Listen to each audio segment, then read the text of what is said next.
देखना है फिल्म जाके सब लोग के ना ना सबका ना जेकरा पैर डैमेज होके हाँ हाथ डैमेज होके अच्छा ना तो अनुपम खेलने वाले जेकर मुड़ी होके मुड़ी में केस एको ना हो और की ठीक बा सी नारायण यादव व्यास एको रोवाना हम मुड़ी में ना हम विकलांग रानी हाँ फिल्म देखा थी गोयनी जा गौतमी गंगा में लगा रहे फिल्म अच्छा जब गोयनी जाती हाँ एक कुंवर जी बैठा है रास्ता में हाँ कहाँ हो फिल्म देखे तू मत जा कमांडो फोर्स चेक करता हाँ देखो ना मलराज कुंवर हवे हाँ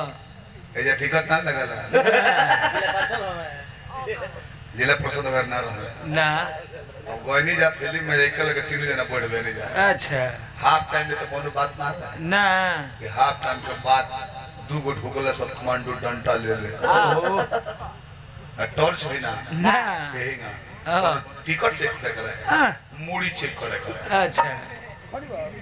और ढोकले से ओकरा बाद लागल चेक होखे हाँ और एक करेजा सुखल बा ठीक है चलो ये भी ठीक ठीक है ठीक है तो बहुत सुंदर हमारा पर धइले से अरे धर फाड़ गया बात निकल निकल हम सर देखिए देखिए विकलांग सर्टिफिकेट अच्छा गोल्ड टोरस का पतला है हाँ हमको ने साफा बाना हाँ बोल नहीं को चलिए ठीक है आप हमारा के खुद आता रही कुंवर जी पिछला सीट पर ही बड़े करे चेक करते जाता रहा हाँ मैं कोर जी उठाए बा का पजामा खोल खोलो अंडरवेयर खोल खोल दो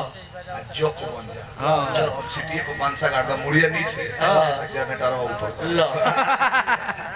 आयो इना हो गई हाँ पहले चेक करा होता चेक करे अरे प्रभु तेरी महिमा अपरंपार है या अल्लाह कितना बड़ा मूड़ी ये तो मूड़ी किसी वैज्ञानिक का मूड़ी लगता जी है अरे पहले पीछे हमरे फंस जाते या अल्लाह रहमो करम या खुदा तेरी कैसी लीला है एक भी केस नहीं है इतना सुंदर मांग कैसे फट गया है पहले मुझे कितना फिल्म का शौकीन है जी हाँ जी ब्रेन हेमरेज हुआ है हाँ घाव भरा भी नहीं है फिल्म देखने चला है का गुदगुदाओ तो तन हिला अरे सब लोग गाना में मुड़ी हिलाते हैं तुम तो कहानी पर भी मुड़ी हिला रहा है दो चार में रोक दर पहले अरे अरे जब पैटर्न है हाँ रोल दो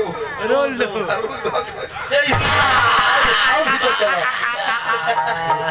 ए हुला झूठ